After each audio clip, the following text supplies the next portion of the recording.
हा कार्यक्रम जॉय स्मायर मिनिस्ट्रीच्या भागीदारांमुळे आणि मित्रपरिवारांमुळे शक्य झाला आहे. आपल्याला धर्माचा स्वतःचा लाडका ब्रँड मिळावा म्हणून येशूने मरण पत्करलं नव्हतं.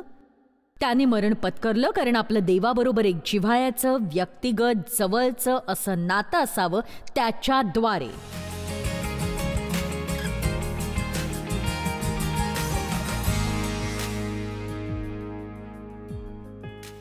दोन वर्षांपूर्वी, कदाचित 3 असेल, लोकांनी बायबल केवळ वाचू नये तर त्याचा अभ्यास करावा या मताची मी होते. आणि सतत आपण ऐकत असतो, तुमचं बायबल वाचा, बायबल वाचा, बायबल वाचा. बघा, ते चांगलंच आहे, पण मला असं वाटतं की जर तुम्हाला खरंच काही शिकायचं असेल तर त्या पलीकडे जावं लागेल. तुम्हाला अभ्यास करावा लागेल बायबलचा. आता बऱ्याच जणांना वाटतं बायबलचा अभ्यास करणं हे डोक्यावरून जाणार आहे, पण ते तसं नाहीये. कधी कधी जर तुम्ही शांतपणे वाचलत आणि जे वाचताय त्याकडे लक्ष दिलत आणि स्वतःला विचारलत, मला यातून काय मिळणार आहे, हे मला काय सांगतंय, तुम्हाला आश्चर्य वाटेल. रोमकरांसमध्ये 12व्या अध्यायात, त्या फक्त एका अध्यायात 12 वेगवेगळे धडे आहेत. आणि म्हणून बायबलमधल्या पुस्तकातून मी थोडं शिकवत आलेले आहे. आणि मी फिस्करांचं उदाहरण देते, याकोबाचं देते, कलस्सेकरांचं देते, आणि सध्या मी गलतीकरांस पत्र वाचते आणि गलतीकरांसमधली शेवटचे 3 अध्याय तुमच्या समूहाला आज मिळणार आहेत. आणि मग हे सगळं बायबलच्या व्याख्यानात रूपांतरित होणार आहे आणि पुढच्या वसंतात ते सुरू होईल. मी त्याची वाट पाहते आणि हे एक वेगळ्या प्रकारचं लिखाण आहे माझ्यासाठी. आणि म्हणून संपूर्ण गलतीकरांस, बघा, गलतीकरांस शिकवण्यासाठी थोडंसं आव्हानात्मक आहे, कारण मुळात एक महत्त्वाचा मुद्दा पौल आपल्यासमोर मांडू पाहतोय, आणि तो म्हणजे की आपण कायद्याखाली जगण्याची गरज नाही आहे, आपण कृपेने जगतो आहोत. आणि बायबलमध्ये एका ठिकाणी असं लिहिलंय, पौल म्हणाला, मी नियमशास्त्रासाठी मरण पावलो, यासाठी की मी प्रभूसाठी जगावं. आणि बघा, जर तुम्हाला खरंच देवासाठी जगायचं असेल तर तुम्हाला पवित्र आत्म्याचं मार्गदर्शन असायला हवं. मग तुम्हाला कायद्याखाली मरावं लागेल. आता आपण जेव्हा कायद्याबद्दल बोलतो, मला नाही माहीत तुम्हा सगळ्यांना तो काय आहे हे खरंच माहिती आहे का. आणि जर तुम्ही एखाद्या कायदेशीर धार्मिक संस्थेमध्ये मोठे झाला असाल तर तुम्हाला ते लगेच समजेल, कारण मोठा होताना तुम्ही करू शकत नाही. तुम्ही डान्स करू शकत नाही, पत्ते खेळू शकत नाही, पार्टीजनं जाऊ शकत नाही, मूव्हीजनं जाऊ शकत नाही, तुम्ही तुमचे केस कापू शकत नाही, मेकअप करू शकत नाही. कारण बघा, विश्वास ठेवा, मला मेकअपची गरज आहे. आमीन.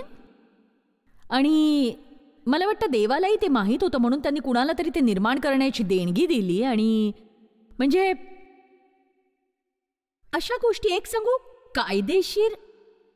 कायदेशीरपणा हा तुम्ही काय करू शकत नाही. आणि मी तुम्हाला एक सांगू, तुम्ही जर कायद्याखाली असाल तर तुम्ही करू शकत नाही, म्हणजे तुम्ही मजा करू शकत नाही. आमीन. तुम्हाला तुसडं आणि गंभीर आणि उदास असावं लागतं. तुम्हाला सगळं योग्य करण्यासाठी खरोखर खूप मेहनत करावी लागेल. तुम्ही सगळ्या लोकांना तोलू शकाल. तुमच्या इतकं योग्य दुसरं कोणी वागत नसतं. म्हणून जगाला बऱ्याच ख्रिस्तींबद्दल समस्या असते. आणि म्हणूनच आपण हे समजून घ्यायचंय की जरी आपण चांगलं काम करणार असलो तरी आपण ते देवाकडून काहीतरी मिळावं या अपेक्षेने करता कामा नये. आमीन. चला, जेव्हा तुम्ही बायबल वाचता तुम्ही देवावर उपकार नसता करत, त्याला ते आधीच माहिती आहे. एके दिवशी देव मला म्हणाला, जेव्हा तू बायबल वाचतेस तेव्हा तू माझ्यावर उपकार करतेस, असं का वागतेस. एक सांगू, स्वतःबद्दल आपण इतके गर्विष्ठ असतो की रोज उठून बायबलमधले 2 अध्याय वाचायची स्वतःला शिस्त लावून घेतो पण आपण ते स्वतःसाठी करतोय ना. देवाने ते आपल्या शहाणपणासाठी, आपल्या शिक्षणासाठी दिले. पूर्ण दिवस आपण मूर्खासारख्या गोष्टी करत राहू नये म्हणून. जेव्हा आपण प्रार्थना करतो तेव्हा आपण देवावर उपकार करत नसतो, ते आपलं भाग्य असतं. ज्याला काहीच अशक्य नाही अशा सर्वसमावेशक देवाकडे जाण्याचं आणि त्याला आपल्या आयुष्यात बोलावून त्या दिवशी त्याने आपल्याला मदत करण्याचं. तर तुम्ही प्रार्थनाही केलीच पाहिजे, पण तुम्हाला जर देवाच्या मदतीशिवाय ते करायचं असेल तर मग नका वाचू बायबल आणि दिवसभर फक्त मूर्खासारख्या गोष्टी करण्यात वेळ घालवा आणि अडचणीत या. आणि नाही म्हणजे म्हणजे एक एक एक सांगू का, तुम्ही नेहमी म्हणता की मला चर्चमध्ये जावंच लागणार आहे. नाही जायचंय का? मला माझं बायबल वाचावंच लागेल? नाही वाचायचंय तुम्हाला? प्रार्थना करायची नाही करायची तुम्हाला? मला माझं घर स्वच्छ ठेवायचंय? नका ठेवू, अस्वच्छ घरात राहू शकता तुम्ही.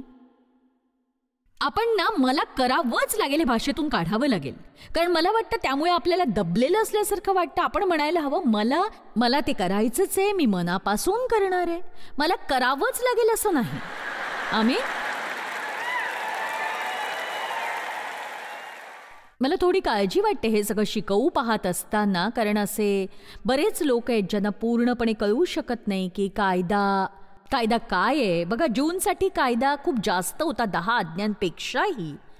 आणि जेव्हा येशू वधस्तंभावर होता तो म्हणाला हे संपलंय, तो कायदा म्हणत होता. त्याने कायदा पूर्ण केला. देवासह कुठल्याही प्रकारचं नातं असण्यासाठी, कुठलंही जिव्हाळ्याचं नातं, आणि आपल्याला कल्पना नाही आपल्याला किती परिपूर्ण असायला लागेल. म्हणजे तो कमाल प्रमाणापर्यंत पवित्र आहे आणि त्याचं अस्तित्व आपल्याला जाळू शकतं. त्याच्या पावित्र्याच्या ज्वाला आपल्याला जाळू शकत होत्या. जर येशूने आपल्या पापांसाठी मरण पत्करलं नसतं, आपली कर्ज त्याने फेडली नसती, आपल्यासाठी मार्ग मोकळे केले नसते देवाशी नातं जोडण्याचे, तर आपल्याला स्वतःचा छोटासा लाडका धर्माचा ब्रँड मिळावा म्हणून नाही येशूने मरण पत्करलं. तो मरण पावला म्हणजे आपण देवाबरोबर एक जिव्हाळ्याचं, व्यक्तिगत, जवळचं असं नातं निर्माण करू शकू त्याच्याद्वारे. आणि सगळं काही असेल ते ख्रिस्ताद्वारे. जुन्या कराराचं मंदिर हे 3 भागांचं आहे. तिथे आउटर कोर्ट आहे, पवित्र जागा आणि अतिशय पवित्र जागा. आणि अतिशय पवित्र जागा पवित्र जागेपासून 3 फूट जाड पडद्याने वेगळी झाली होती. आणि मी विसरले आता ते किती उंच होतं, पण ते उंच होतं, खूप उंच. कोणी तिथे पोहोचलं नव्हतं आणि फक्त महायाजक त्या पवित्र जागेत जाऊ शकत होते. आणि मग वर्षातून फक्त एकदाच. आणि मग सगळ्या प्रकारची धुणी आणि आंघोळी आणि विशिष्ट कपडे चढवल्यानंतर आणि मग त्याला आत जायचं असायचं आणि इतरांच्याच पापांची कबुली द्यायची असं नाही तर स्वतःच्याही द्यायची. पण जेव्हा येशू वधस्तंभावर मरण पावला तेव्हा पहा, पवित्र स्थानातील पडदा वरपासून खालपर्यंत फाटून दुभागला, भूमी कापली, खडक फुटले, थडगी उघडली आणि निजलेल्या पवित्र जनातील पुष्कळ जणांची शरीरे उठवली गेली. निजलेल्या पवित्र जनातील पुष्कळ जणांची शरीरे. बघा, येशूने कायदा आपल्यासाठी ठेवला आहे आणि आपण आता कृपेच्या अनुमतीमध्ये राहत आहोत. देवाचे आभार त्याच्या कृपेसाठी. कृपा ही येशूच्या जीवावरची देवाची संपत्ती आहे. ती अपात्र अशी मर्जी आहे, पण ते त्याच्यापेक्षा जास्त आहे. आणि मला वाटतं कधी कधी हा भाग सुटतो आणि हा सुटायला नको होता, कारण कायदा ठेवण्यासाठी आवश्यक असलेली शक्ती म्हणजे कृपा आहे. औपचारिक कायदा नाही, सगळी धुणी नाही, ते त्याग नाहीत, विशिष्ट दिवसांचं पालन नाही आणि बऱ्याच गोष्टी ज्या त्यांना कराव्या लागत होत्या त्यांचा अर्थ आपल्याला लागतही नाही. आणि एका मिनिटात मी वाचणार आहे ते सगळं. तुम्ही म्हणणार आहात काय? पण तो नैतिक कायदा, त्यापासून आपण मोकळे झालेलो नाही. आपण अजूनही 10 आज्ञा पाळायची गरज आहे. पण आता तो कायदा आपल्याकडे दगडी टेबलवर येत नाही आणि त्याने ते ठेवणं अजून कठीण होतं. ते आपल्या हृदयावर कोरलं गेलंय. आणि बघा, पवित्र आत्मा आपल्या आत राहतो. जर आपण ख्रिस्ती म्हणून नव्याने जन्मलो तर कसं पवित्र आत्म्याने आपलं नेतृत्व करायचं आणि त्याचे संकेत मिळवायचे हे आपण शिकलो तर आपल्याला कधी करायचं, काय करायचं हे अंतःप्रेरणेने कळत जातं. पण जर तुम्ही कायद्याखाली जगत असाल तर तुमचा वेळ कायदा नियम पाळण्यातच खर्च होतो आणि मग पवित्र आत्म्याचं मार्गदर्शन तुम्ही स्वीकारत नाही. खरं तर तुम्ही बघणार आहात की पौल म्हणतो की जे नियमशास्त्राखाली जगतात ते अपरिपक्व आहेत, ते अजूनही बालख्रिस्ती आहेत. पवित्र आत्म्याचं नेतृत्व करण्यासाठी एक परिपक्व विश्वास असणारा लागतो. का सांगू? तिथे जबाबदारी येते. जर तुम्हाला कोणीतरी 10 नियम दिले आणि म्हटलं की हे अनुसरा, देवाशी तुमचं नातं असेल, तुम्ही तुमची यादी वाचू शकता, बरोबर बरोबर बरोबर बरोबर, आणि त्या श्रीमंत तरुण राजासारखे तुम्ही व्हाल. तो म्हणतो तारण्यासाठी मी काय करावं, कसं मी देवाला खुश करू. आणि मग येशूने काही आज्ञांची यादी दिली आणि तो म्हणाला मी हे केलंय, मी ते केलंय, मी ते केलंय. आणि मग येशू म्हणाला मग तुमची अजूनही एक गोष्ट राहिली आहे, पण जा आणि तुमच्याकडचं सगळं विका आणि ते गरिबांना द्या. आणि ते म्हणतं तो दुःखी होऊन गेला कारण तो पैशांमध्ये गुंतला होता. पण यापासून आपल्याला संदेश मिळतो की आपण कितीही चांगल्या गोष्टी केल्या तरी आपल्या प्रत्येकात काही ना काही उणीव ही नक्कीच असते. आणि म्हणूनच मला सांगा, किती परिपूर्ण दिवस असतात तुमच्याकडे? पलंगावर पडल्या पडल्या तुम्ही तुमची परिपूर्णता आखूच शकता, पण पाय जमिनीवर टेकेपर्यंतच ती टिकते, नाही का? म्हणजे घरात कुणी नसताना मी केवढी तरी धार्मिक आध्यात्मिक होते. घरात कुणी नसताना मी अगदी पवित्र मिस होली आहे. आणि कोणीतरी आल्यावर माझं असं होतं आणि कायदा अपराधी वाटू देतो. अपराध अपराध अपराधी अपराधी अपराधी. मी सांगू, मला सतत अपराधी वाटायचं. हे गुप्त ओझं मी सतत वागवायचे आणि मला वाटायचं मला अपराधी वाटलं नाही तर ते चुकीचं आहे. मुळात सतत अपराधी वाटणं हेच बरोबर असतं. किती जणांना मी काय बोलते ते कळतंय बघा. आणि आज या सगळ्या गोष्टी चर्चमध्ये जरी आपल्याला शिकवल्या जात नसल्या तरी बघा, सैतान हा कायदेशीर आहे आणि आपण करतो ती प्रत्येक गोष्ट तो कायद्यामध्ये वळवतो. आणि माझ्यासाठी माझ्या कामावर जेव्हा ते आलं तेव्हा माझा बराचसा कायदेशीरपणा आला. मी फक्त काम करायचे. म्हणजे स्वतःचा आनंद लुटणं आणि मजा करणं यापेक्षा काम करणं हे अधिक चांगलं आहे असं मला सतत वाटायचं. मी कशाबद्दल बोलते ते कळतंय का कुणाला? म्हणजे समजा मी काम अपूर्ण ठेवलं आणि सोफ्यावर पडून एखादा चित्रपट बघायचा प्रयत्न केला तर मला पूर्ण वेळ अपराधी वाटत राहायचं. देव मला म्हणाला, तुला अपराधी वाटतं कारण तुला वाटतं की तुझी चित्रपट बघण्याची योग्यता नाहीये आणि जे करायला हवं होतं खरं तर ते तू केलं नाहीस. बघा, मी नियम आणि नियमावली असणाऱ्या घरात वाढले होते आणि मला माहितीही नसायचं की मी अडचणीत आले अशा गोष्टींसाठी आणि मी सतत अडचणीत यायचे. माझे वडील विचित्र होते. एक दिवस चांगला असायचा आणि दुसऱ्या दिवशी आदल्या दिवशी जे केलं तेच केलं तरी मला मार मिळायचा. आणि त्यामुळे मला असं वाटायचं की मी सतत काम करत बसले तरच मी वाचू शकते. आणि बघा, मला आठवतंय की माझे वडील इतके रागवायचे कारण मी हसत होते. ते तुसडे होते आणि त्यांना कोणी आनंद घेतलेला आवडायचं नाही आणि त्यामुळे दुसरं कुणी आनंदी दिसलं की त्यांची चिडचिड व्हायची. मी काय म्हणते ते कुणाच्या लक्षात येते का? किती जणांना मजा करताना अपराधी वाटतं आणि असं वाटतं की आपण काम करायला हवं होतं आता. बघा, सगळ्यांना नाही तसं वाटत. म्हणजे मला खात्री आहे डेव्हला नाही तसं वाटत. मी त्याची क्षमा मागते. मी त्याची ओळख करून द्यायला विसरले. डेव्ह उभा राहा, किती देखणा आहेस ते बघू दे सगळ्यांना. माझा नवरा स्मार्ट आहे. तर मजा करताना मला सारखं अपराधी वाटायचं. म्हणजे माझ्या आयुष्याचा आनंद घेण्यासाठी मी बरीच वर्ष सैतानाशी झगडले आणि म्हणून मी माझ्या टीव्हीच्या कार्यक्रमाचं नाव आनंद लुटा प्रत्येक दिवशी जीवनाचं असं ठेवलं. का माहितीये? चोर येतो तो केवळ चोरी, घात आणि नाश करावयास, पण येशू म्हणाला, मी आलो ते तुम्हाला जीवनप्राप्ती व्हावी व ती विपुलपणे व्हावी म्हणून. विपुलपणे व्हावी म्हणून याचा अर्थ असा निश्चितच नाही की आपण कामच करू नये. पण बरेच लोक स्वतःच्या आयुष्याचा आनंद का घेत नाहीत त्याचं कारण सांगू. ते स्वतःचाच आनंद घेत नाहीत. म्हणून गलतीकरासमध्ये पौल लोकांना समजावू पाहतोय की त्याने त्यांना कायद्यापासून मुक्त केलेलं आहे. त्यांना कायद्याखाली जगायची गरज नाही. पौलाला ज्यू नसलेल्या लोकांना शिकवण्यासाठी बोलावलं गेलं आणि त्यातले बरेच जण मूर्तीपूजक होते. म्हणून त्यांना कायद्याची फारशी समस्या नव्हती कारण त्यांना कायदा कधी शिकवला नव्हता. पण ते तारले गेल्यानंतर कृपेबद्दल त्यांना कळल्यावर मग यहुदी म्हणवले जाणारे जे खरं तर कायदेशीर ज्यू होते, धार्मिक सभेमध्ये आगंतुकपणे यायचे आणि त्या लोकांना कायद्याखाली परत आणू पाहत होते. ते म्हणायचे, हो, हे खूप मोठं आहे की तुम्ही कृपेने तारले गेलात आणि ते आश्चर्यकारक आहे. आणि त्यातल्या अनेकांनी ख्रिस्त स्वीकारला, पण तरी ते कायद्याबाहेर जात नव्हते. आणि एक सांगू का, जुना मार्ग जाऊ देणं किती कठीण आहे. नक्कीच नाही का? कठीण आहे त्या गोष्टी जाऊ देणं. कधी कधी तुम्हाला माहीत असतं त्याने काही चांगलं होत नाही तरी ते जाऊ देणं कठीणच असतं. मी एका व्यक्तीला ओळखते. कदाचित आज ती टीव्हीवरून हा कार्यक्रम पाहतही असेल. ती एका चर्चमध्ये जाते. तिथे ती काहीच शिकली नाही आणि मला तिने सांगितलं की मी काहीच शिकले नाही. आणि मी म्हटलं की तुला इथे काय मिळतं या चर्चमध्ये, तू काय शिकतेस? तर ती म्हणाली, काही नाही. मी म्हटलं मग मग तू तिथे का जात राहतेस? ती म्हणाली थोडा काळ तिने वेगळ्या चर्चमध्ये जायचा प्रयत्न केला. खरं तर ती तिथे काहीतरी शिकलीही, पण तरीही ती जुन्या चर्चमध्ये पुन्हा जाऊ लागली. आणि मी म्हटलं का? पण ती म्हणाली तिने हे म्हटलंय की मी त्या परंपरा मोडू शकत नाही. बघा, लोकांना गोष्टींचं व्यसन जडतं. तुम्हाला सांगू रूढी काय आहेत? रूढी म्हणजे तुम्ही एखादी गोष्ट वारंवार वारंवार करत राहता आणि त्यातला सगळा अर्थच संपून जातो. तुम्हाला त्याचा काही अर्थच माहीत नसतो, करायचं म्हणून तुम्ही ते करता. तो एक यांत्रिक भाग असतो तुमच्यासाठी. बघा, आपण चर्चमध्ये काही देवाकडून ब्राउनी पॉइंट्स मिळवण्यासाठी जात नाही.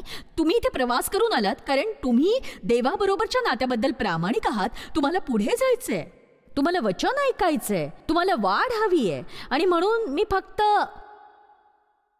मी तुम्हाला फक्त नियमांचा संच आणि तुम्ही या सभागृहात असेपर्यंत तुम्ही काय करावं हेच सांगणार नाहीये. मी तुम्हाला काहीतरी शिकवणार आहे. आणि ऐकलेलं सगळंच तुम्हाला आवडणार नाही, पण निघाल तेव्हा गोंधळलेले तरी नसाल ना. आणि मला नाही वाटत प्रत्येक वेळी आपण चर्चमध्ये जातो तेव्हा आपण आरामात बसून राहावं. तर कधी कधी मला वाटतं की आपण चुळबुळही करायला हवी, म्हणजे आपण देवाबरोबरच्या चालण्यात वरच्या स्तरापर्यंत प्रगती करू. आमेन. म्हणून तुम्हाला तो कायदा काय आहे याची केवळ कल्पना देण्यासाठी, म्हणजे बघा, एक परंपरागत विश्वासणारे बनू पाहत असताना एका आठवड्यात तुम्ही वेडे व्हाल. आणि लेवियामधल्या मूळ 613 कायद्यांमधले मी फक्त 76 कायद्यांची प्रिंटआउट आणली आहे इथे. 613 मधले फक्त 76 इथे आणलेत मी. तुम्हाला वाटलं होतं की फक्त 10 आज्ञा आहेत? नाही, 613. आणि मी असं ऐकलंय की कायदेशीर ज्यूंनी या 10 आज्ञांचे रूपांतर 2200 नियम आणि नियमावलींमध्ये केलं. आणि मी तुम्हाला सांगू का, जेव्हा येशू म्हणाला की ते संपलंय तेव्हा त्यांनी चांगला एक 1.5 वर्षांचा आनंदोत्सव साजरा केला असेल. म्हणजे तुम्ही कल्पना करू शकाल का? बघा, प्रत्येक वेळी एक नियम तोडल्यानंतर त्यांना अपराधी वाटतं आणि त्या उपर ते भरून काढण्यासाठी त्यांना एक त्याग करावा लागायचा. आणि येशू देवाची एक परिपूर्ण निष्कलंक मेंढी, एक बळी एकदाचा, त्यानंतर काहीही करायची गरज नाही. आपण पाप करतो, त्याचा पश्चाताप करू शकतो, वधस्तंभाकडे बघतो, त्याला क्षमाच केली जात नाही तर ते विसरलेही जातं. चला आता मोठ्याने देवाची स्तुती करा.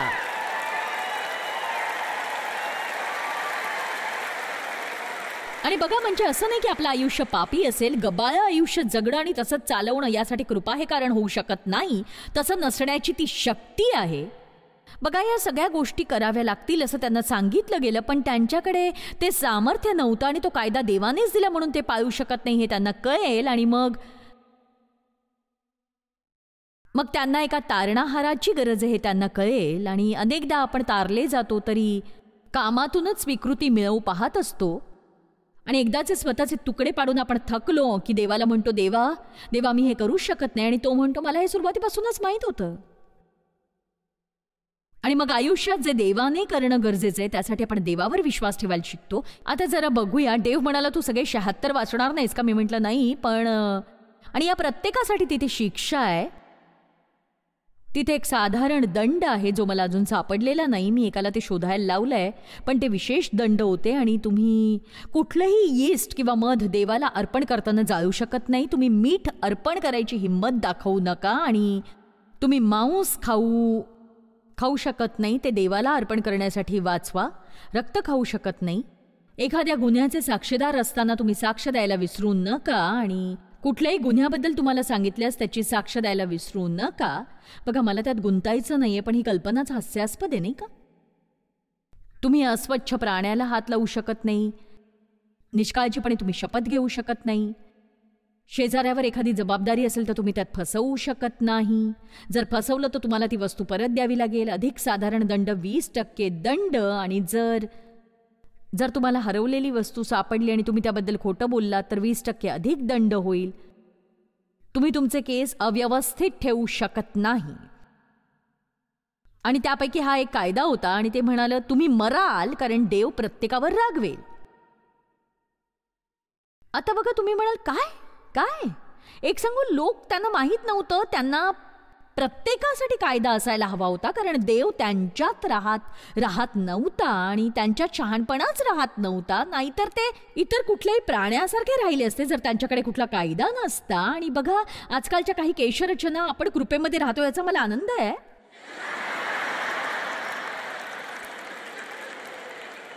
म्हणजे मला अशा स्त्रिया माहिती आहेत ज्यांना सकाळी सकाळी त्यांचे केस विंचरायला वेळ लागतो, माझ्यापेक्षाही जास्त, कारण प्रत्येक केस वेगळ्या दिशेने जात असतो त्यांचा. आणि हे बघा, हे तुम्हाला आवडेलच कदाचित. किती गंमत आहे हे इथे आहे. तुम्ही तुमचे कपडे फाडू शकत नाही. तुम्ही मराल आणि देव प्रत्येकावर रागवेल. मला कळत नाही, प्रत्येकावर का? त्याला प्रत्येकावर रागवायचंय कुणासाठी तरी? मग भोकं असलेले कपडे जाऊन आपण विकत घेतो, त्याचं काय हो? सांगा बरं. मला नाही माहित. म्हणजे देवाला वाटतं आपण त्याच्यापेक्षा हुशार असायला हवं. मला काही कल्पना नाही. इथे मी असंच सांगत राहीन. म्हणजे कल्ले आणि खवल्यांशिवाय तुम्ही सी फूड खाऊ शकत नाही, आणि तुम्ही एव्हिलचं मृत शरीर खाऊ किंवा स्पर्श करू शकत नाही. गिधाडं, काळं गिधाडं, लाल घार, कुठलाही ससाणा, ग्रेट घुबड, पांढरं घुबड, डेझर्ट घुबड इत्यादी इत्यादी. 4 पायांच्या उडत्या किड्याला जोवर त्याचे पाय जोडलेले तुम्ही खाऊ शकत नाही. माझा तर्क आहे, जर त्यांना 3 पाय असते तर ठीक होतं. तुम्ही कुठलाही प्राणी खाऊ शकत नाही जो 4 पायांवर चालतो आणि ज्याला पंजे आहेत. मांजरींसाठी खुश खबर.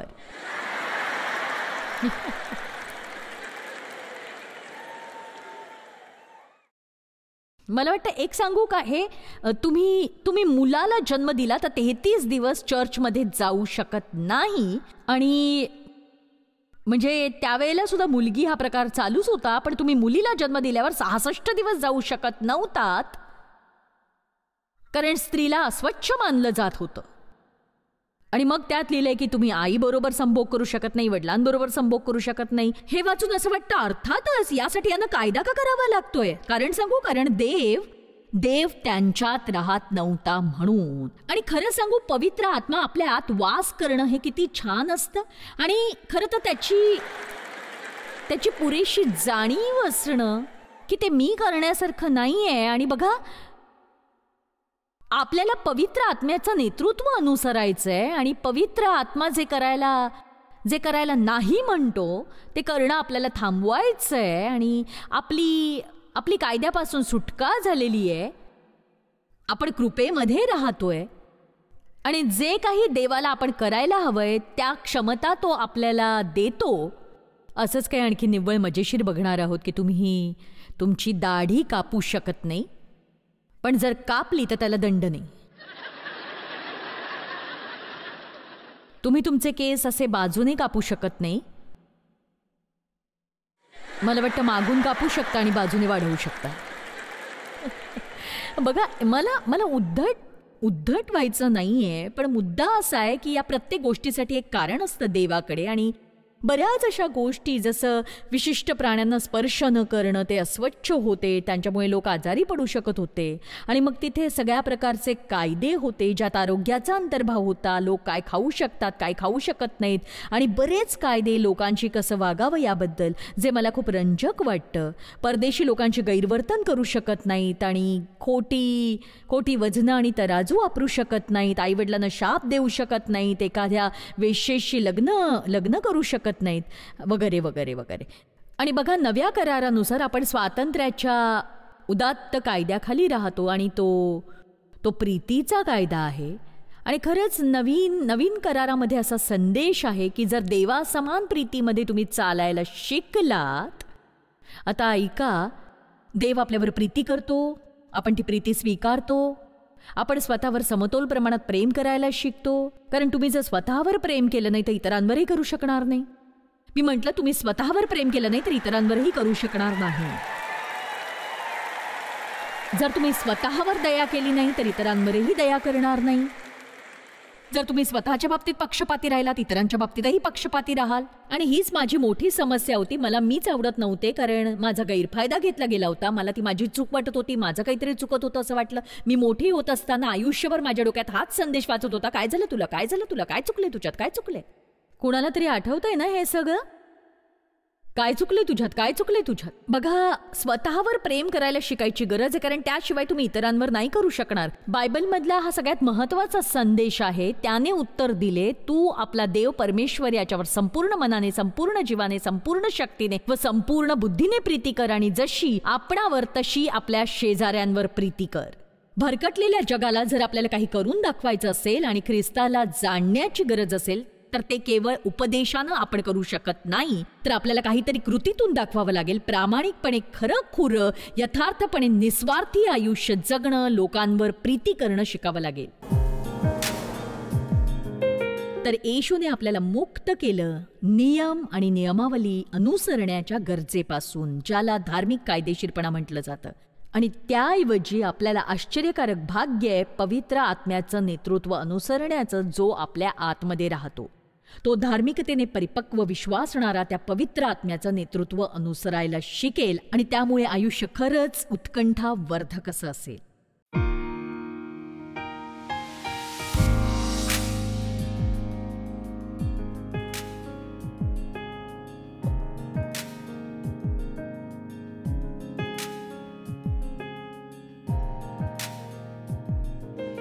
हा कार्यक्रम जॉयस मायर मिनिस्ट्रीच्या भागीदारांमुळे आणि मित्र परिवारांमुळे शक्य झाला आहे.